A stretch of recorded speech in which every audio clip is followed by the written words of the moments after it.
tayo. Sinasabi ng Lord na mapalad yung mga tao na naghahanap ng kapahingahan sa Kanya. Amen po? Kaya right now, I declare blessing upon blessing sa lahat po ng naririto. No? May pangako po ang Diyos ng pagpapala sa inyo at hindi natin masabi, no? Kung meron tayong mga prayers, may mga requests, pero may katugunan po ang Diyos sa mga bagay po na yan. Kaya sa mga naririto po, sabi nga, the best has yet to come. No? Kung ano pong pinag-pray natin itong week, ang Lord po ang magbibigay ng kaganapan sa mga bagay po na yan.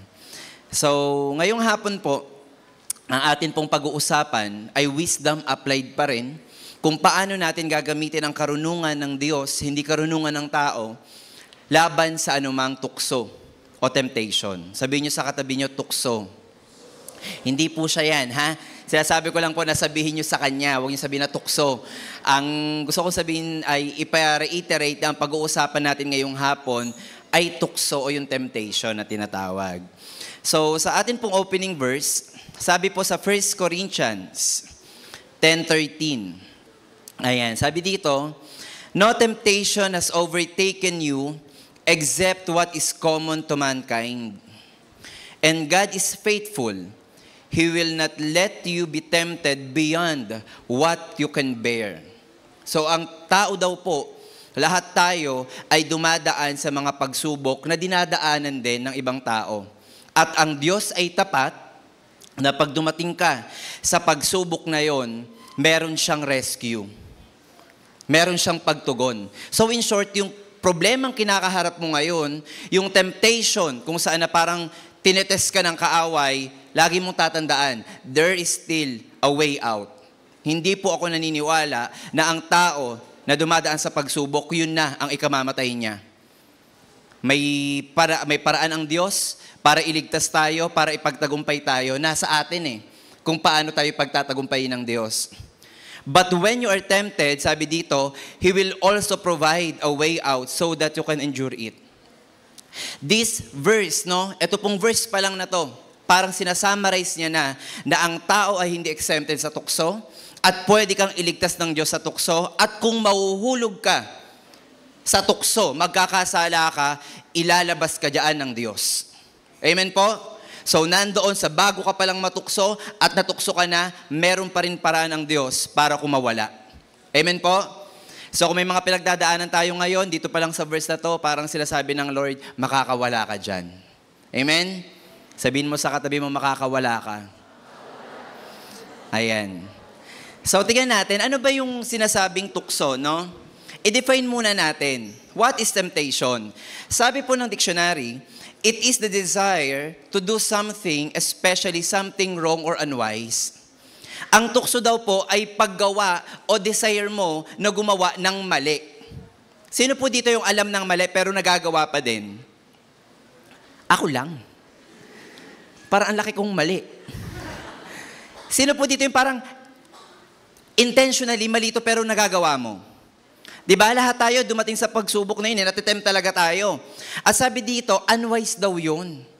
Ang pag-uusapan natin ngayong hapon, wisdom. So hindi mo pwedeng i-apply ang wisdom na to doon sa mali. No? So dapat ngayon pa lang alam natin, mali ito, unwise to, hindi ko to dapat gawin. At ang sabi sa Greek definition, it refers to the enticement, pagkahumaling, na gumawa ng masama, rather than a test with a positive purpose. Ang pag-uusapan po nating test dito ay hindi test na para lumago lang sa pananampalataya, kundi tukso na ayaw ka ng kaaway na makawala. Sino po dito yung parang claustrophobic, yung parang ayaw niya na nakukulong siya, yung halimbawa takot sa elevator. May mga ganun na parang ayoko sumakay ng elevator, mas okay pang mag-escalator. Parang feeling niya pag nakulong siya, hindi siya makahinga. At minsan, pag halimbawa nasisikipan ka, gusto mong kumawala, di ba? Ang temptation po, ganito yung ginagawa. Pero ang kaibahan, sinasakal ka niya, pero nagugustuhan mo. To the point na hindi mo alam na mamatay ka na spiritually. Baka mamaya, okay, goods pa. Devotion ko parang 6/7, goods. No? Nandun pa tayo sa boundary. Kinabukasan, 5/7, not bad. I can walk. Hello sa leader, I'm good. 4/7, there's something wrong, pero kaya pa.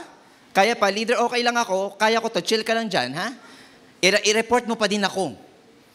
Hanggang sa 1/7 na, hindi ka na nagpapakita, hindi ka na nagpaparamdam, na humaling ka na. Pero meron bang way out? Meron po.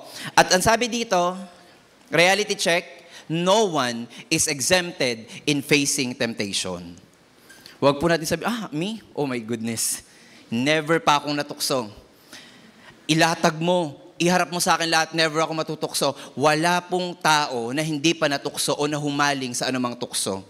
Maging si David na tinatawag na man after God's own heart, nagkasala sa isang pangyayari na hindi niya naman alam na mangyayari yon. No? Just imagine, papahangin lang ako at dami-dami ko lang ginagawa bilang hari. Kinakailangan ko magpahinga.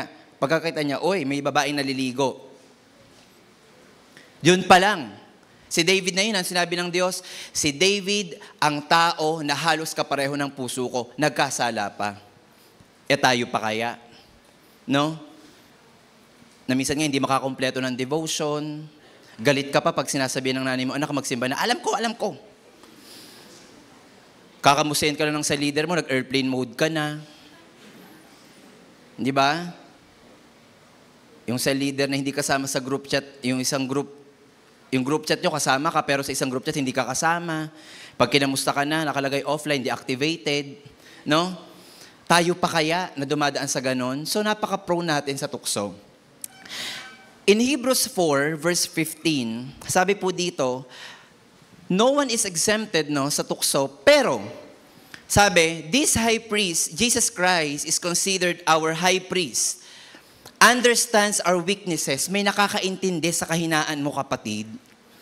Huwag kang mag-iimo-imo. Malakas ang ulan.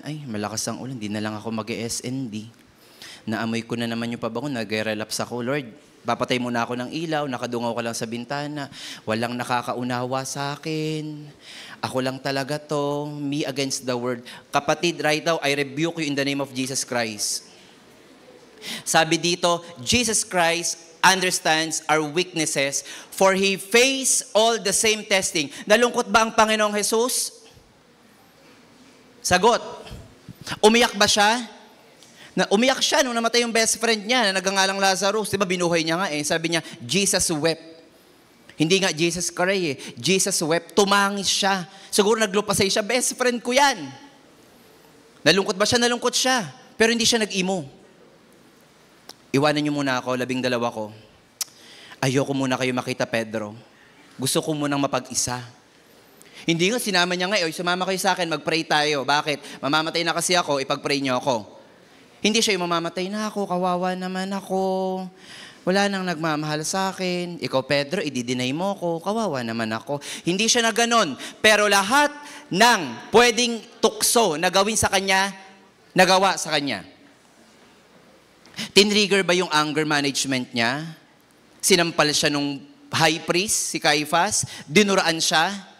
Sabi ko, kung ako yun, nakaabang talaga ako. Sige. Pero siya hindi Nakagapos siya, dinuduraan siya, na-trigger ba siya? Tinukso ba siya? Lahat ng tukso naranasan niya. Pero anong sabi ng Hebrews 4:15? This high priest of ours did not sin. Hindi nagkasala si Kristo. At yon ang qualification kung bakit tayo naririto. No? Hindi daw dahil sumunod lang tayo, kundi dahil may namatay para sa atin. At yung namatay para sa atin, hindi nagkasala.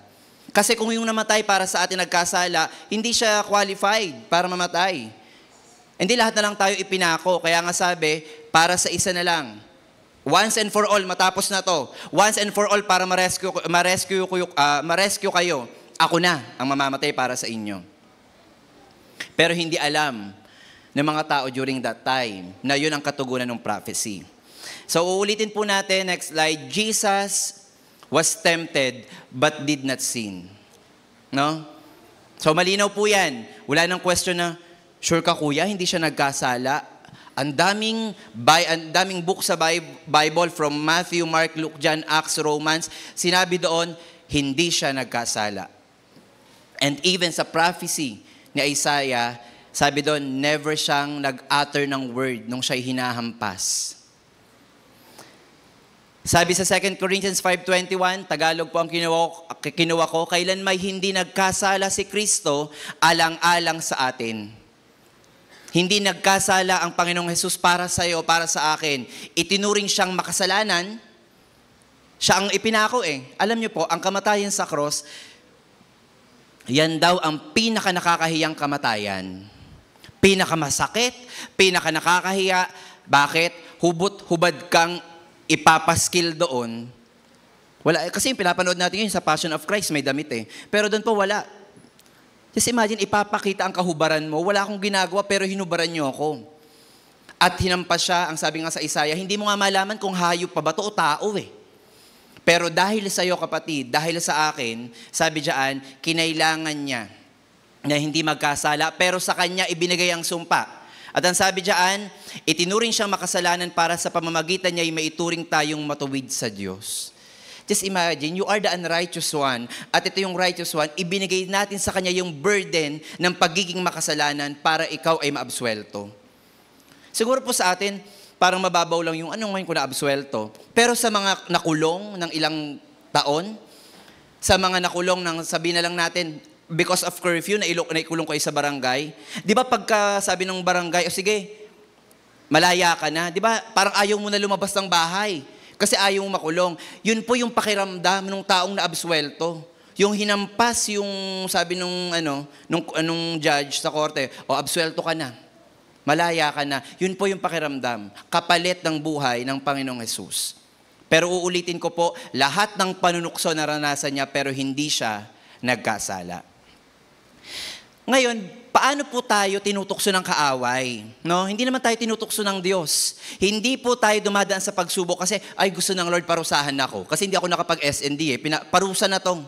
Huwag niyo pong titignan na ang Diyos ay kakitid natin mag-isip. Na para bang pag nagalit ang Diyos, automatic, hindi ka nag-devotion, patay ka mamaya. Hindi ka late. Bakit late? Nag-ML pa, lagot ka mamaya. Hindi siya ganon. Lahat po ng pagsubok na dinadaanan natin, pinahihintulutan ng Diyos, pero hindi galing sa Diyos. Ano po yung sabi dito? May 3 bagay kung saan tayo tinetempt ng kaaway. Una, sa mga bagay na gusto mo at kung saan ka na-attract. Diba? Sino dito yung gustong-gusto ng K-pop? Wala po akong sinasabi na masama, ha?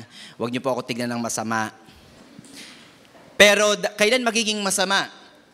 Pag na-compromise mo na ang worship, kapalit ng panonood ng bagay na ito, pag na-compromise mo na ang cell group sa pagbili ng mga bagay na ito, wala kang pamasahe sa church, pero may papunta ka ng concert. Para what is love? Yan ang anong Blackpink ba? Anong kulay ba yun? No? Kuya, hindi po ako makakapag-church ha. Bakit? Wala na po kasi akong pamasahe. Pero ang daming action figure, 1.5 ang isa. Bida-bida ka pa doon sa Facebook. May new collection. 13 pesos, wala kang papunta sa church. Paano ito? Kuya, wag mo naman sagasaan niya, nakakatisod ka. Kapatid, sandali muna. Maging malinaw tayo dito. Baka mamaya nauhumaling ka ng bagay na gusto mo na ilalayo ka sa Lord, isa yon. Hindi ka naman tutuksoy ng kaaway doon sa bagay na ayaw mo eh. Halimbawa, pag sinabi, pogi, go. Hindi ako matutukso. Basic. Pero pag ikaw tinutukso ka at talagang doon ka natitrigger, di ba? Sige, isa pa. Magagalit ka. Ibig sabihin doon ka tutuksuhin sa bagay na alam mong mahina ka. Attracted ka. Pangalawa, saan pa tayo tinetempt sa ating emotion? You know, as human being, wala pa ako nakitang tao na sobrang walang emosyon, yung parang poker face lang, parang dipindot. Kuya Janma, gusto kong mag-smile ka. Gusto kong maging malungkot. Walang ganun. Di ba? Walang ganun eh. Pero doon ka tinitira ng kaaway sa emosyon mo. Example, alam niyo po, sabi sa statistics, karamihan sa mga mabilis ma-depress, mga kabataang lalaki. Ang mga babae daw, sabi sa study, no? Kasi pinag-aaralan ko, bakit nga yung mga after breakup, sa relationship, yung mga babae iiyak ng 1 week, pero after nun, shopping galore, briban, ganyan. Aba yung lalaki, imo-imo, nagpalit ng profile pic, may kandila, buhay naman. Tapos, alam mo yon, bakit daw ang hina? At sabi, karamihan daw sa mga nagsusuicide ay mga kalalakihan kumpara sa babae. So by nature, mahina daw ang emosyon at doon tayo titirahin ng kaaway. Pasintabi lamang po, pero this week, nagulat ako sa report ng DOH. 500% ang itinaas ng HIV case sa Pilipinas. And 90% of this ay galing sa lalaki-lalaki, pakikipagtalik ng lalaki sa kapwa niya lalaki. At ang edad, nagulat ako eh. Doon ako sa edad nagulat. Puro mga minor de edad. Mapusok ang emosyon, doon tayo titirahin ng kaaway. O ngayon, ang daming nag-justify. Di ba, ang daming sumusupot ng mga medical expert na, paano gagawin? That's the trend. Mga kapatid, mga Kristiyano tayo. Huwag tayo makiayon sa masama. Nasasabihin natin yun ang trend. No. Ako nagulat talaga ako doon. Sabi ko, dati 2012 parang pasulpot-sulpot lang. Ngayon, 500% daw ang itinaas. 5 beses ang itinaas. Why? Because of temptation. Nahulog sa temptation. And last one, gaya ng sinabi ko, kung saan ka mahina. The spirit is willing, but the body is... Ang mahina po yung katawan natin at dyan tayo iti-trigger. Pero gayon pa man, sa tatlong yan, pinagtagumpayan na po yan ng Panginoong Jesus. Ngayon po, yung sinasabi ko na lahat tayo ay dumadaan sa mga tukso at maaring mahulog tayo sa tukso. No? Sa Bible po, merong dalawang character na sobrang lapit sa Panginoong Jesus. Bahagi sila ng 12 disciple, kasama niyang kumain, kasama niyang magbigay ng himala or mag-perform ng miracles. Pero para sabihin ko sa inyo, sa mata ng Diyos, sa mata ng Panginoong Jesus, right there and then, nung siya ay dadakpin, nagkasala ang mga taong ito. Tignan po natin. Si Simon Peter and si Judas Iscariot. Hindi po natin pwedeng sabihin na, ay mas mabuti pa si Pedro kasi hindi siya nagkasala. Kung alam po natin yung scripture at babalikan natin ang scripture, even si Peter nagkasala siya. How about Judas Iscariot? Kaya nga 'di ba, Judas ka. 'Di ba? Tinatawag natin traidor ka, Judas. Nagkasala. Ano pong kwento? Si Simon Peter, next slide. Part sila ng 12, kasabay kumain ni Jesucristo, nandoon, present sa huling hapunan. Si Pedro dininay si Jesus Christ ng 3 beses. Sabi sa kanya ng batang babae, "Uy, ikaw yung kasama nun, no?" Ano sabi ni Pedro? "O, hindi ako umalis ka yan, hindi ako." First, sabi ng babae, "Di ba kasama ka ng lalaking yon?" "Ay, hindi po ako, nagkakamali po kayo." Bago tumilaok ang manok, sabi ni Jesus Christ, bago tumilaok ang manok, 3 beses mo akong i-deny. At nangyari nga. Ano naman yung ginawang pagkakasala ni Judas? Tinraidor niya si Jesus. Sasabihin ng iba, at least si Peter dininay lang. Ito, tinraidor. Alam nyo, parehong masakit yun. At parehong pagkakasala yun. Halimbawa, ikaw kaibigan mo, di ba? Papatayin kita, Kristiyano ka, o kaibigan mo ba to? Hindi, ngayon ko lang nakita yan. Di ba? Parang, loko-loko to Kasabay ko to lumaki sa church, hindi niya daw kilala. Di ba? Ang sakit pa rin. Si Judas, binetray si Jesus Christ for 30 silver coins. Inote nyo po mabuti yan. Kasi sabi diyan, saan tayo tutuksin ng kaaway? Sa bagay na attracted tayo, sa bagay kung saan tayo mahina, at sa emosyon. Tignan natin, pareho silang nagkasala, pero ano yung naging opportune time sa devil na matukso sila? Si Pedro na nagkasala, sabi sa Bible, he wept bitterly, umiyak siya. Panginoon, patawarin mo ako, hindi ko alam bakit ganito, ganyan. May remorse. Genuine ang repentance. Si Judas ba? Nung time na nakikitang hinahagupin si Kristo, bumalik sa mga pare, eto na yung 30 silver coins nyo, aanuhin ko yan. Ipinagkanulo ko yung taong walang kasalanan. May remorse? Meron. Pero ang tanong, genuine? Hindi. Paano mo ko yun nasabi na hindi genuine? Next slide. Si Pedro, bumalik sa pangingisda. Si Judas, nung gabing yon, nagbigti. Kaya sinabi ng mga komentary na makikita natin, there's a remorse, but there is the repentance is not genuine kasi hinatulan niya na ang sarili niya. Nag-commit siya ng suicide. Si Pedro, hindi naman siya agad-agad nung, Lord, sorry po, mamaya-maya, bumalik ka agad. Hindi. Tandaan nyo, walang binanggit sa scripture na nandoon siya nung time ng crucifixion. Nagpulasan yan eh. Yung isa, hindi alam kung saan pupunta. O bahala na kayo. Away-away na tayo. Pero one thing is for sure. Anong sabi doon? Bumalik si Jesus Christ after resurrection, binalikan niya si Peter. At iniwan sa kanya. At anong sabi ni Peter? Sige Lord, magpapatuloy ako. He continued the work. Pareho sila nagkasala? Pareho. Pero alam ni Pedro kung saan siya babalik.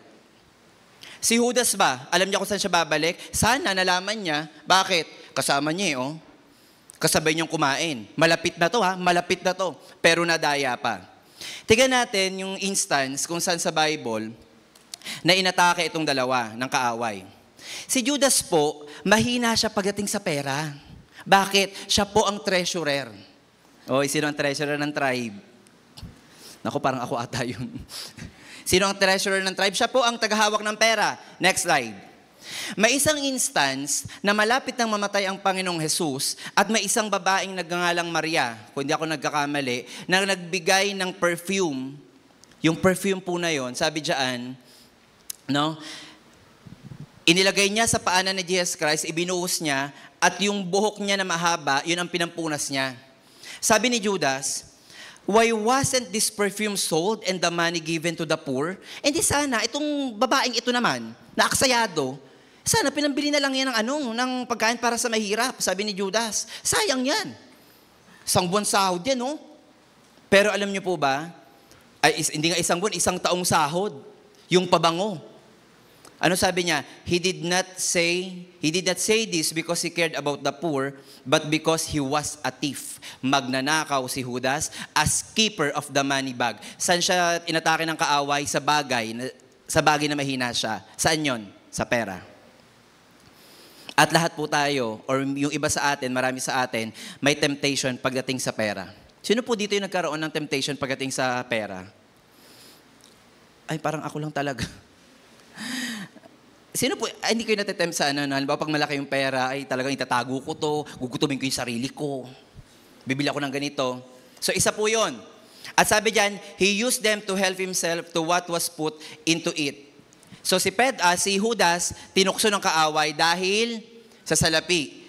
Saan naman tinukso si Pedro? Tignan nyo 3 beses siya nag-denied. Si Pedro, mahina naman siya in terms of his emotion at siya'y takot.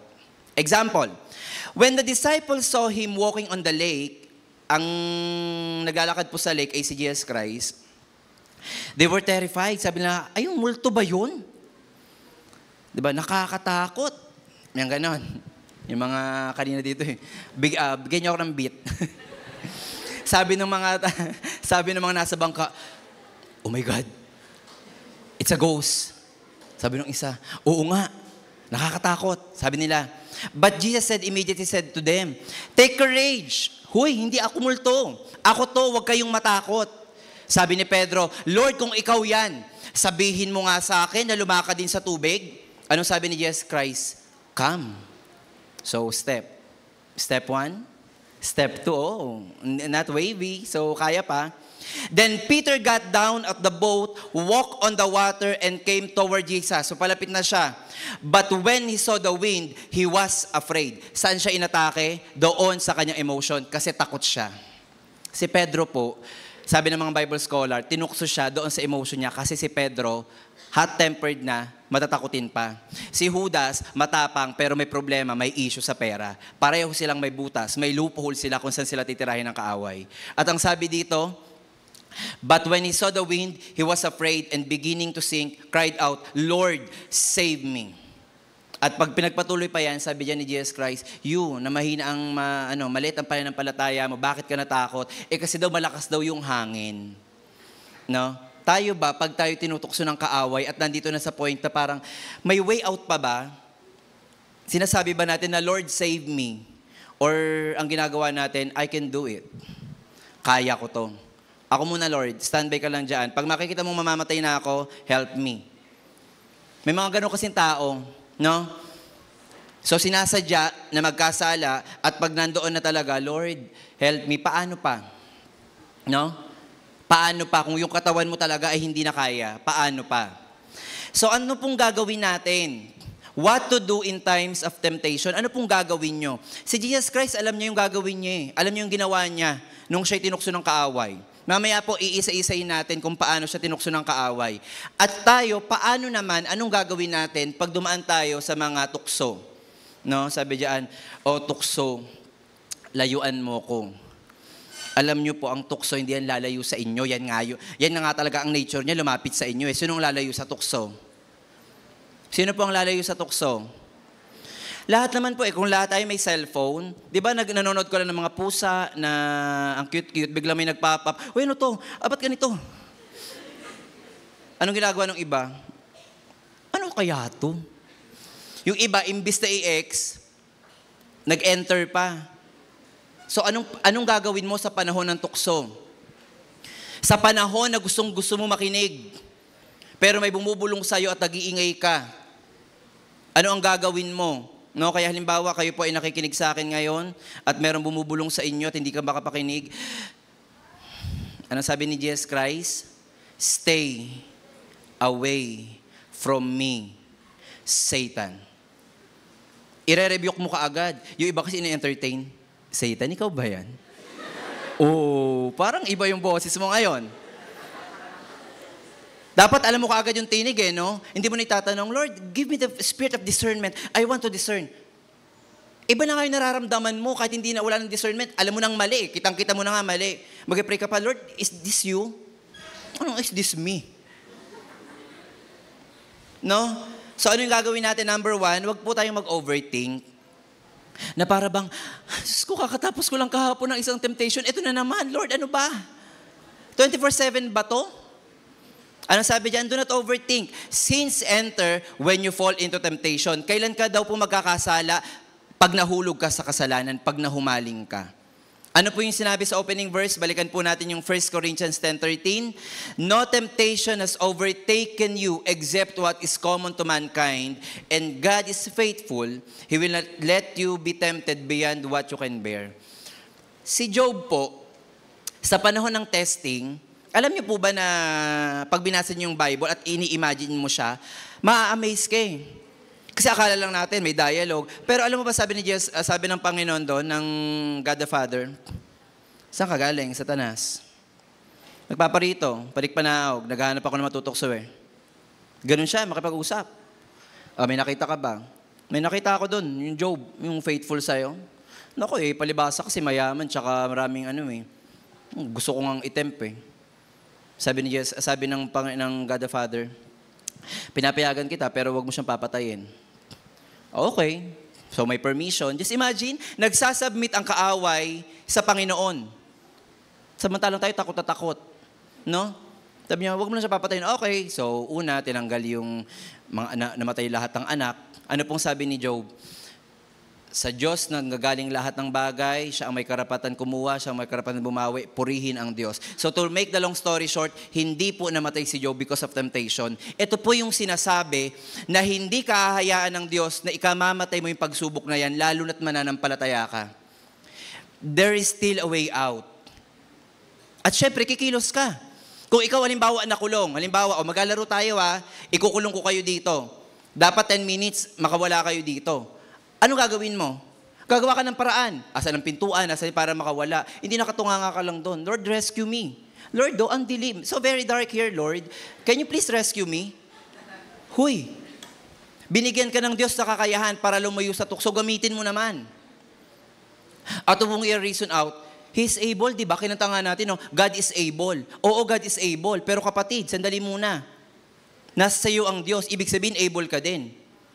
Huwag ka magtampisaw sa kasalanan. Uy, naputikan ako.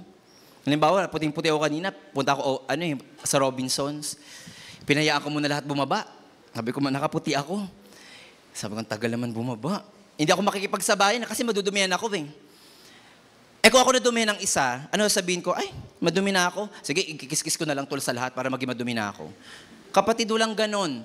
Di ba minsan pag may bago kang sapatos, hindi mo alam na uulan, tapos biglang umulan, di ba sabi mo, kahit umagahin ako dito, hindi ako lulusong.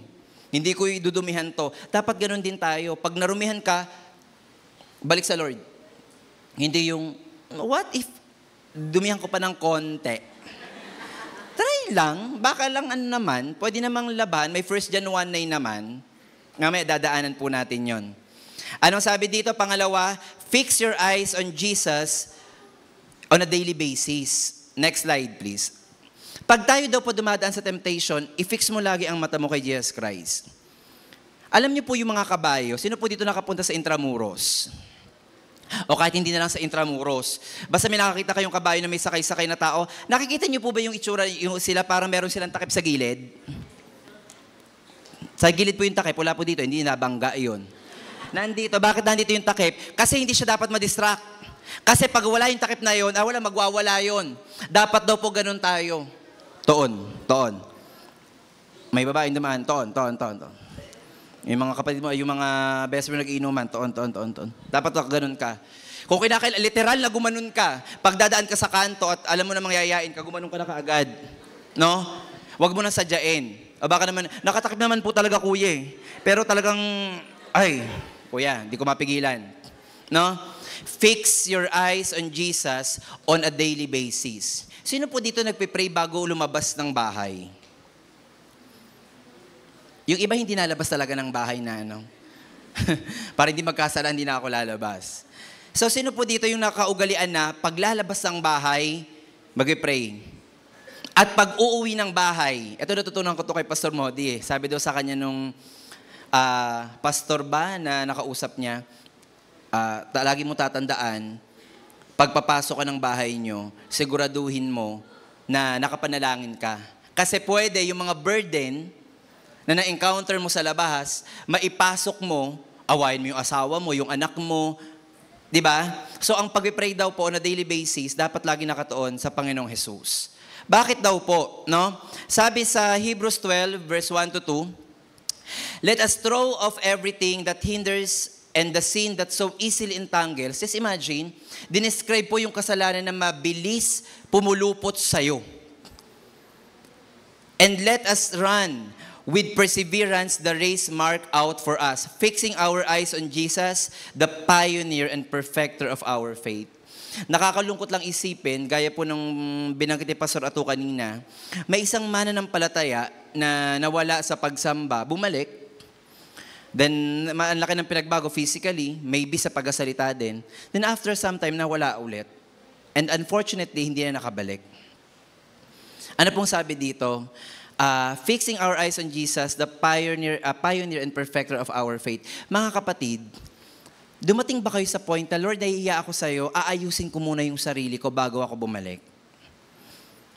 Kuya, nahihiya po ako sa Lord. Pwede po bang ibigyan niyo ako ng time para ayusin ko ang sarili ko? Kapatid, hindi mo kasi pagmamayari yung katawan mo.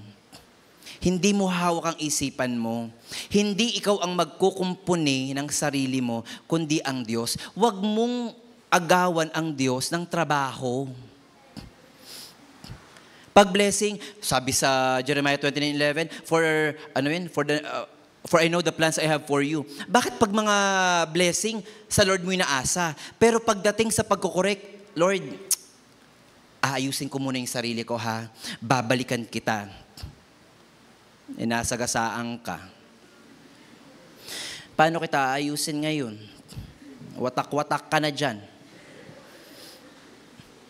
In short, mga kapatid, kung dumarating tayo sa point na sobrang nagigilty tayo, bumalik tayo sa Diyos. I-fix natin yung mata natin sa Kanya. Ang problema kasi, nahihiya po kasi ako dun sa churchmate ko eh. Kasi po ganito, kapatid, fix your eyes on Jesus.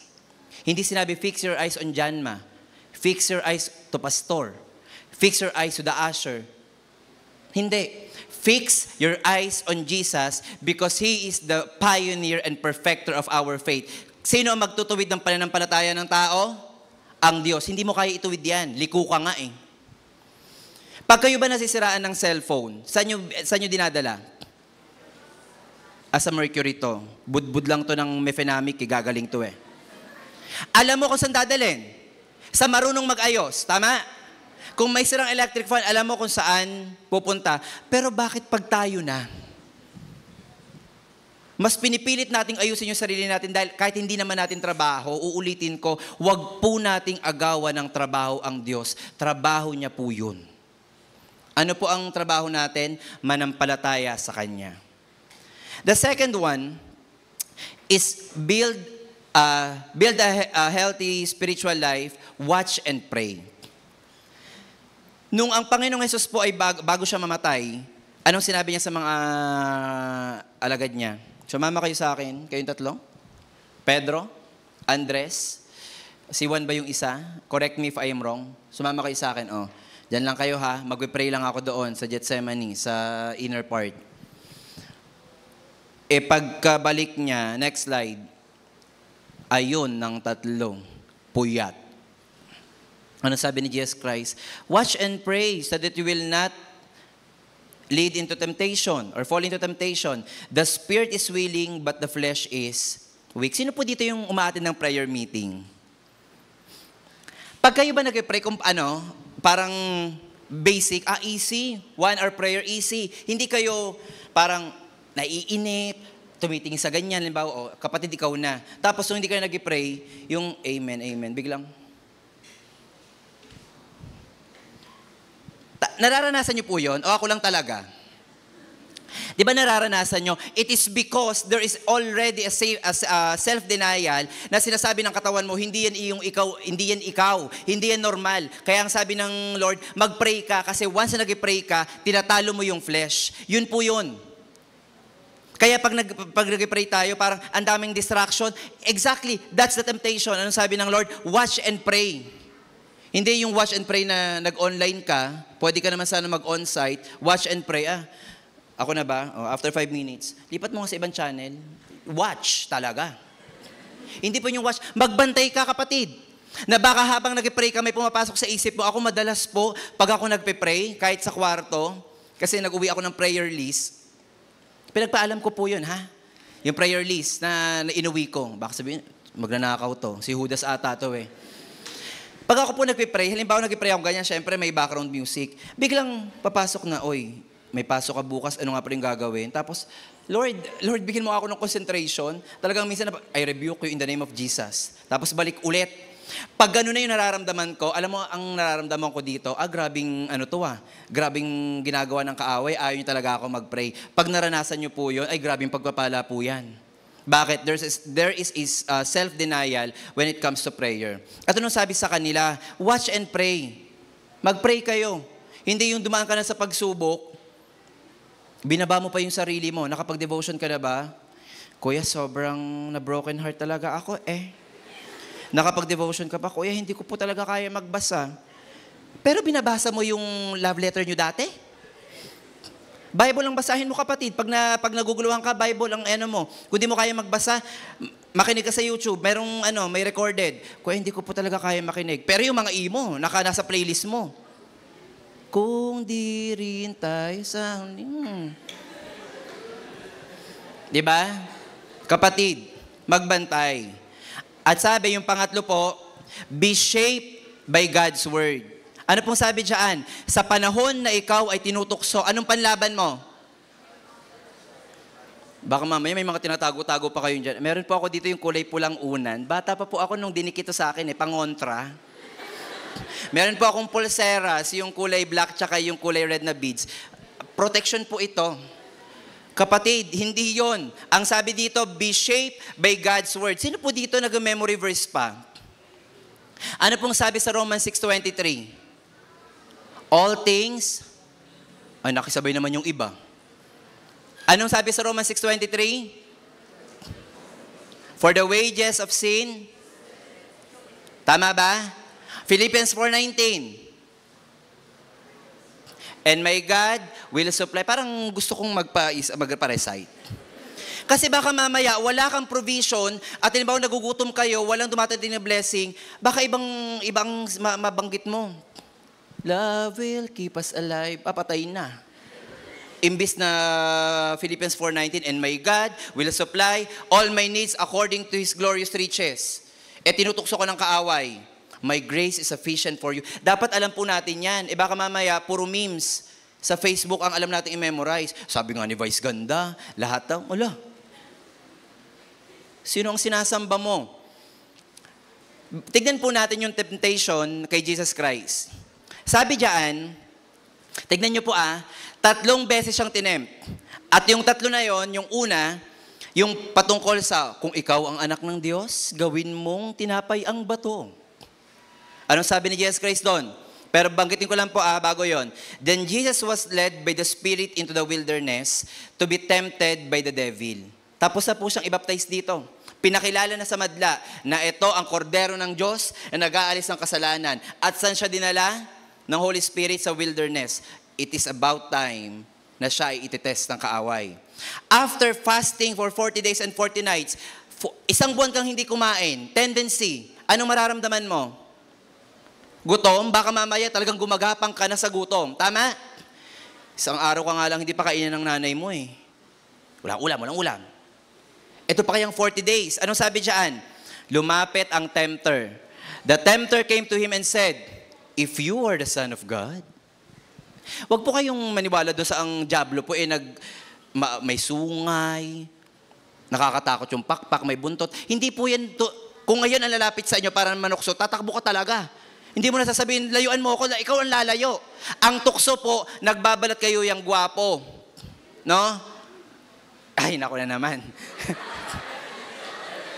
Nagbabalat kayo yung talagang, ang amo-amo ng mukha, angelic face yan. Yung parang talaga, mauhumaling ka. Di ba doon kayo natutukso? Kung biglang may lilitaw dito, talagang may sunga, ikakaripas ako ng takbo. Talagang tukso, lalayo ako sa'yo. Pero ang tukso po, nagbabalat kayo, ano sabi yan? Kung ikaw ang anak ng Diyos. Just imagine mandaraya talaga to eh. Kasi yung wording na if you are the Son of God, alam ng kaaway na siya talaga ang anak ng Diyos. Pero anong sabi niya? Sige nga, kung ikaw nga ang anak ng Diyos. Dinadaya pa siya sa wording na kung ikaw nga, parang ikaw magtatanong ka, anak ba ako ng Diyos? Kasi sabi niya kung ako daw ay anak ng Diyos. Kapatid, right now, dinideclare ng Panginoong Yesus na ikaw ay ng Diyos Ama, na ikaw ay anak niya. Tama? We are the sons of God. Kaya nga sons and daughters. Huwag na kayong magalimbawa, Kuya, may bumulong sa akin kung ako daw po yung anak ng Diyos. Anak po ba talaga ako ni Lord? Kapatid, anong sabi dito ng Panginoong Yesus nung siya tinitempt? It is written, man shall not live on bread alone, but on every word that comes from the mouth of God. Ang parallel verse po nito, nung sinabi niya sa New Testament, ay nasa Deuteronomy. Just imagine, nung panahon na tinutukso ang Panginoong Yesus, ang sagot niya, hindi yung kanya lang. Ang sagot niya kung ano yung nasa word. Sabi sa Deuteronomy, man shall not live on bread alone. At yun ang kinote ng Panginoong Yesus. Tayo ba? Pag dumadaan sa pagsubok, anong kinokote natin? Quotable quotes. Next, ang temptation po nito is the temptation lust of the flesh. So, doon po tayo tinutokso. Pangalawa, dinala ng kaaway ang Panginoong Yesus sa Holy City and had Him stand on the highest point of the temple. No? Sabi ko, bakit sa temple? Ang daming pwedeng pagdalan sa Kanya. Pero bakit doon? It signifies His authority, His sonship as the Messiah. At anong sabi ng kaaway? If you are the Son of God, He said, throw yourself down, for it is written. Maging ang diablo po, memorize ang Bible. Kaya kung ikaw, makikipagtunggali sa kaaway ng scripture, abay tagal-tagalan mo naman ang devotion. Tagal-tagalan mo ang pagbabasa ng Bible. Bakit? Ito si Satanas memorize eh. Ano sabi ni Satanas? Diba? Sabi sa Book of Psalms, He will command His angels concerning you, and they will lift you up in their hand so that you will not strike your foot against a stone. Ang kinukote ng kaaway, Bible verse. Tayo, Kuya John, tinukso ako eh. Ano sinabi mo? Hindi ko nga po alam. Ano bang verse po yun? Wala po akong masagot. Hindi kasi ako nakapag-devotion. So kulang po yung bala ko. Anong sabi ng Panginoong Yesus? It is also written, do not put the Lord your God to the test. And second time, hindi naging successful si Satanas. Third, dinala siya sa pinakamataas sa bundok. Sabi niya, nakikita mo yan? Jesus, nakikita mo yan? Lahat ng yaman, Lahat ng bansa, nakikita mo, lahat ng kingdom, pinapakita ko sa'yo ha. Tignan mo muna. Pinakita sa kanya, all this I will give you, he said, if you will bow down and worship me. Anong sabi ni Jesus Christ dito? Anong sagot niya? Lubayan mo ako. Away from me, Satan, for it is written, worship the Lord your God and serve Him only. Alam ng Panginoong Yesus ang katatayuan niya bilang anak ng Diyos. Tayo po, in a reflection question, alam pa ba natin ang katatayuan natin bilang anak ng Diyos? O sa panahon ng pagsubok, hindi ko na alam kung sino ako. Sino pa ba ako? Kuya, 1 linggo na akong sinusubok, anak pa ba ako ng Lord? Balikan mo yung 1 Corinthians 10:13. Hindi ibibigay sa iyo ng Lord yan kung hindi mo mapagtatagumpayan. At there's a striking verse. After po nung tuksoin siya, kukunin ko po sa dalawang book. Sige po, pakita natin. Matthew 4:1-11, sabi dito, then the devil left him and angels came and attended him. Diba?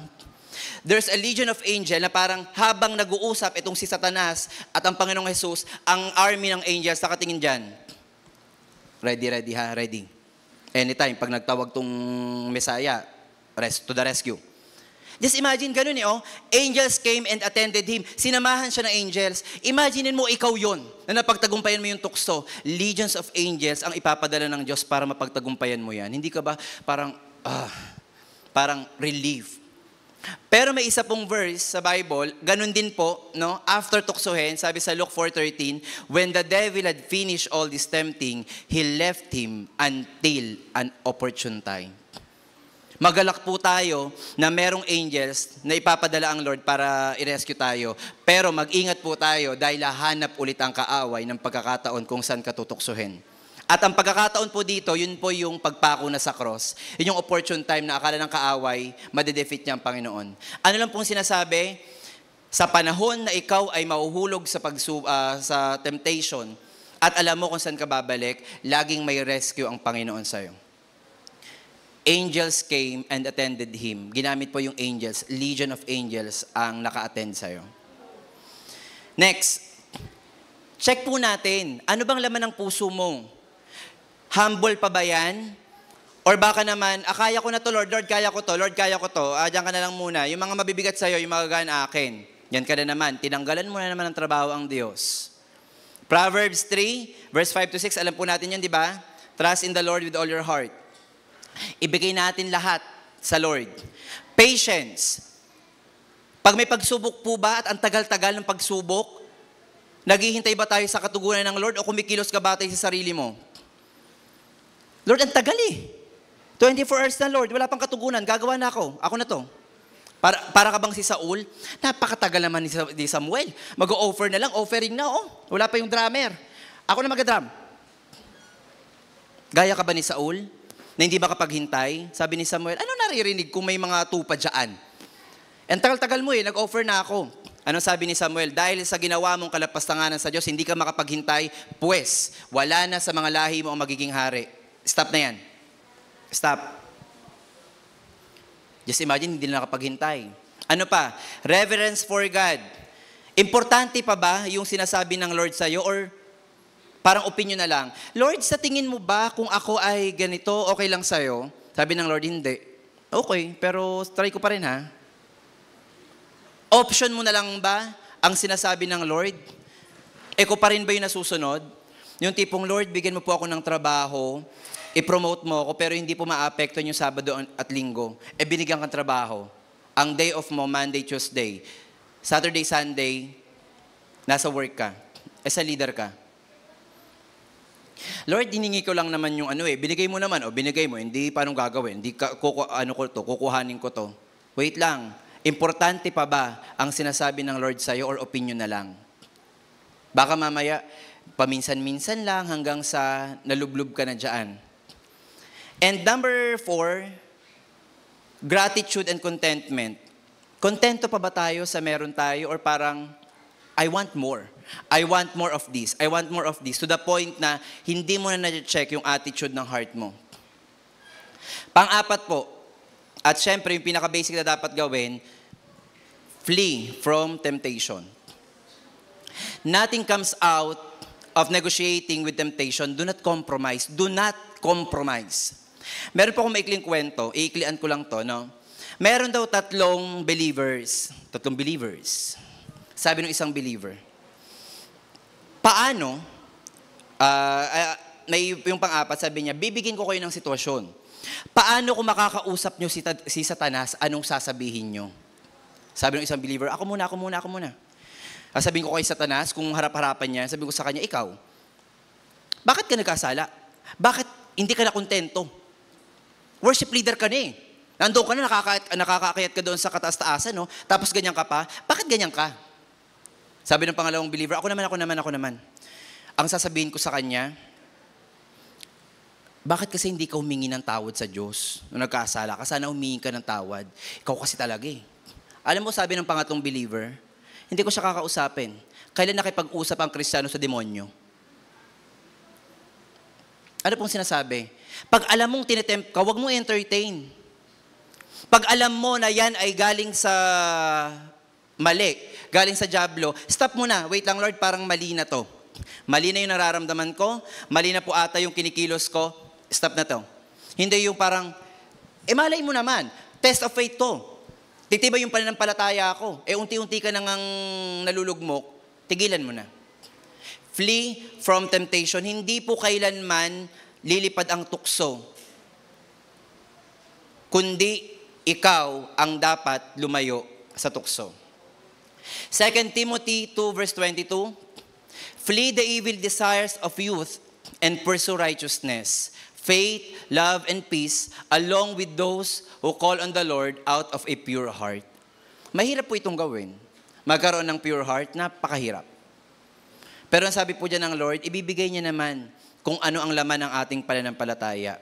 Flee the evil desires.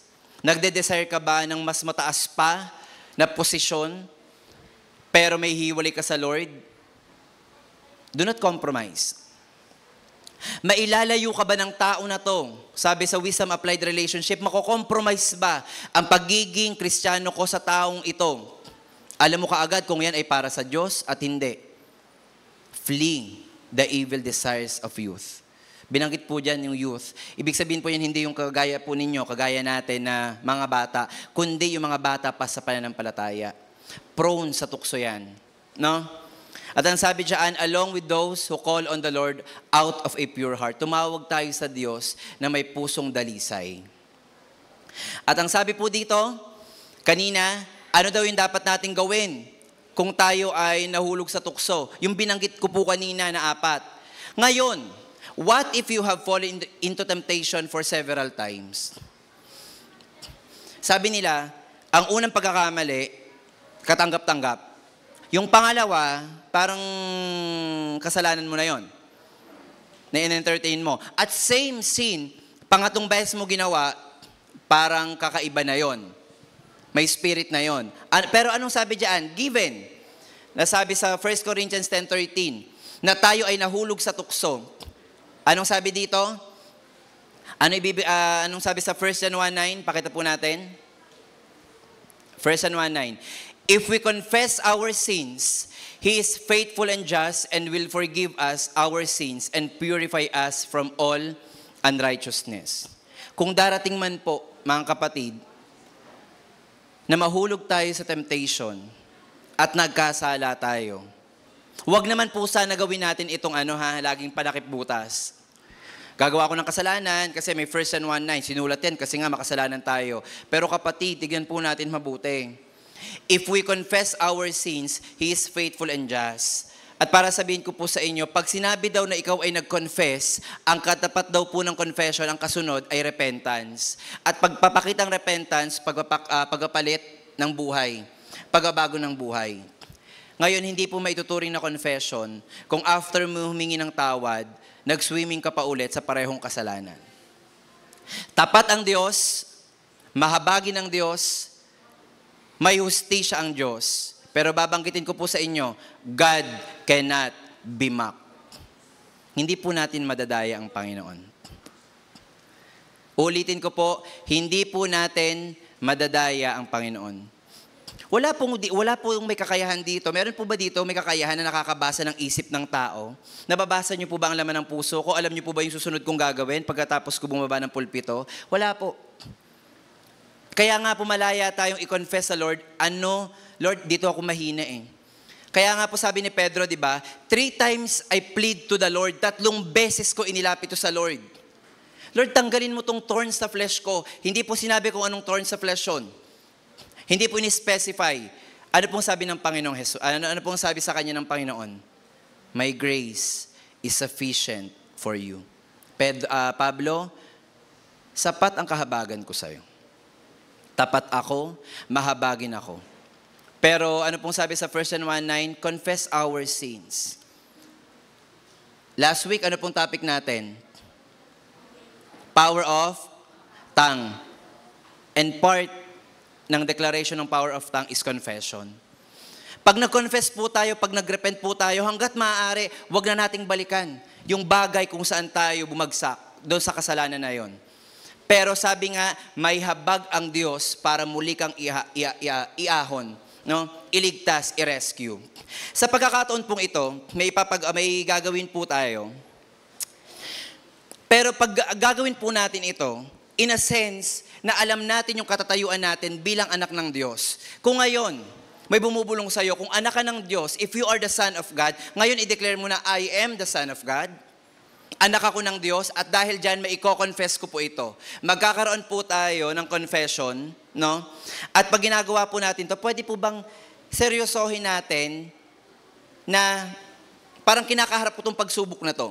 Sino po dito yung may, ngayong week parang may challenge, may temptation, may kabigatan? Hindi po ako magpapalapit sa harapan kasi sabay-sabay po natin 'tong gagawin. Pero ikaw na may pinagdadaanan, ikaw na parang hindi makaalis diyan sa temptation na 'yan, i-declare mo to na yung faith mo tutugunin ito ng Lord. Hindi lang for the sake na sumabay tayo, ganito ganyan, hindi po. Okay? So I request everyone to please rise. We will confess the blood of Jesus sa buhay po ng bawat isa. I have 5 declarations dito po, no? So the first one is the confession of the blood of Jesus. Sabi po dito, by the blood of Jesus, I have been redeemed from the power of the enemy. Tayo po ay pinakawalan na ng Panginoong Jesus sa kadiliman at sa kapangyarihan ng kaaway. Ano pong hudyat? Ano pong symbolism? Ano pong nangyari? Nung siya'y nabuhay na maguli, napagtagumpayan na ng Diyos ang buhay na yan. May pagsubok kayo, ako na magasabi sa inyo, you are redeemed. Amen? So this time po, repeat after me. By the blood of Jesus, I have been redeemed from the power of the enemy. Mananalangin po ako. Aming Diyos, dinideclare po namin na ang dugo ng Panginoong Jesus ang nag-redeem po sa amin mula sa kapangyarihan ng kaaway. At ang bawat isa, Panginoon, na naririto, I declare that your blood, Panginoon, that was shed from your wounded body, ang siyang bumalot nga po, Lord God, sa buhay ng bawat isa na naririto. Next, by the blood of Jesus, repeat after me, by the blood of Jesus, all my sins have been forgiven. Sino po dito naniniwala na lahat ng kasalanan mo ipinatawad ng Panginoong Jesus? That is because you confess sa harapan ng Lord na ito po, Panginoon, wala po akong maitatago sa inyo, patawarin mo ako, Panginoon, sino po ako para humarap sa iyo? Pero dahil sa kamatayan ng Panginoong Jesus sa krus, pinatawad mo ako. Aming Diyos, marami pong salamat na sa kamatayan po ng Panginoong Jesus, pinatawad mo kami. At hindi po namin nahayaan ang pagpapatawad na to, Lord God, na nakawin muli ng kaaway. Ipakikipaglaban namin ang aming kaligtasan, Panginoon. Purihin po kayo. Third declaration, because I walk in the light. Sige po, because I walk in the light and the fellowship with other believers, the blood of Jesus cleanses me now and continually from all sin. Hindi na po tayo bulag, mga kapatid. Alam na po natin ang tama. Darating sa punto na pwede tayong marumihan, lumiko ng landas, pero nung sabi po dito, by the blood of Jesus, It cleanses me now and continually from all sin. Alam ng Diyos na pwede kang madapa. Alam ng Diyos na pwede kang magkasala. Alam ng Diyos na mabibigatan ka, pero lagi mong tatandaan, nilinis ka na ng banal na dugo ng Panginoong Jesus. Fourth confession. By the blood of Jesus, I have been justified. God sees me as if I have never sinned. Malaya ka na, kapatid. Absuelto ka na. You have been redeemed, you have been justified, at hindi ka nakikita ng Diyos na makasalanan. Nilinis ka ng Diyos at tanggapin mong malinis ka. Panginoon, marami pong salamat na sa kamatayan ng Panginoong Jesus, nilinis mo kami, Panginoon. Hindi ka nagkikeep ng record of sin, Lord God. Bagkos, Panginoon, every morning, sariwa ang pagpapatawad mo sa bawat isa. Maraming salamat po. And the last confession, by the blood of Jesus, I have been sanctified and set apart for God. Hindi mo pagmamayari ang katawan mo. The lust of the flesh, the lust of the eyes, the pride of life, na pagtagumpayan na yun ng Panginoon. At sabi diyan, you are sanctified. Inihiwalay ka na ng Diyos. You are set apart for God, para sa Diyos. At gagamitin ng Diyos ang buhay mo para sa Kanya. Panginoon, maraming salamat po na sa kamatayan ng Panginoong Jesus sa krus, na iset apart kami, Panginoon. Hindi para lumayo, Lord God, sa makasalanan, kundi magamit kami at sila po ay madala, Lord God, sa pagsamba, at maging sila, Lord God, ay makaranas po ng kaligtasan. Aming Diyos, maraming salamat po sa confession ng banal na dugo ng Panginoong Jesus. Alam po namin right now that there is a way out, Panginoon, sa temptation po kung saan kami naroroon. At tapat ka, Panginoon. You are faithful and just to forgive us and cleanse us from all unrighteousness. This is our prayer. In Jesus' name, amen. Bigyan po natin ng mataas na pagpapahalaga ng palakpak ang ginawa ng Diyos, ang kamatayan ng Panginoong Jesus. The death of Jesus Christ will not be in vain. Itatag po natin right now na tayo ay tinubos ng Diyos at ang buhay na to ay para sa Diyos. Amen? Amen. Sige po, umupo po tayo. And to conclude, no? Sino po dito yung talagang i-declare ko to? Kahit matapos ang SND na to, pag may nararamdaman ako na pagsubok ng kaaway, by the blood of Jesus, I am justified. Pag sinabi na, hindi, makasalanan ka na ulit, nagkasala ka, by the blood of Jesus, I am sanctified. And God sees me as though I have never sinned. Lumakad po tayo, kapatid, na may katuwiran at kabanalan. Hindi mo maaayos ang sarili mo ng ikaw lang. Ipaubaya mo sa Diyos ang buhay mo. And to end, I will leave this verse. James 1 verse 12. In a count of 3, pwede po bang kayo yung bumasa? 1, 2, 3.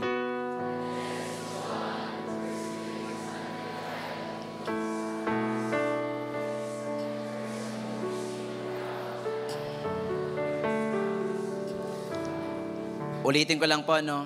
Sabi dito, blessed is the one who perseveres under trial, under temptation, under any circumstances, because having stood the test, that person will receive the crown of life that the Lord has promised to those who love Him. Mapalad kayo, mga kapatid, sa panahon na kayo sinusubok at nananatiling matatag sa panahon ng pagsubok, because there is a crown of life awaits in heaven. Let us close in prayer. Yes, Lord. Father, we thank you, Lord God. Nagpapasalamat po kami, Panginoon. Aming Diyos, sino po kami para pag-ukulan mo ng panahon, ng pagkakataon? Sino kami para ibigay mo ang kaisa-isa mong anak para sa kagaya po naming makasalanan? Pero Lord, hindi mo kami tinignan na basahan. Hindi mo kami tinignan na iba. Tinignan mo kami, Panginoon, bilang isang magandang creation, Lord God, at nagpapasalamat po kami. Panginoon, ikaw po'y nakakasiyasat ng aming puso, ng aming isipan. Alam mo, Panginoon, yung tinik sa aming puso.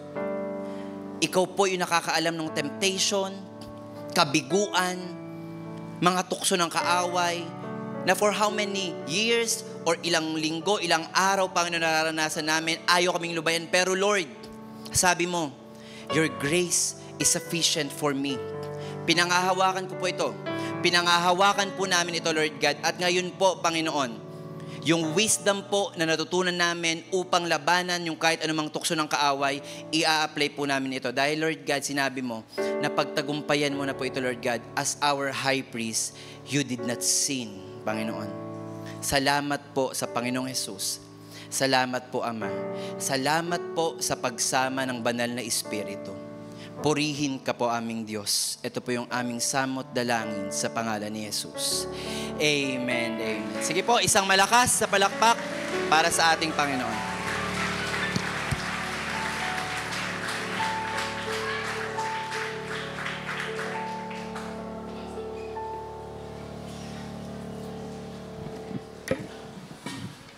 Ayan, so magandang hapon ulit sa bawat isa.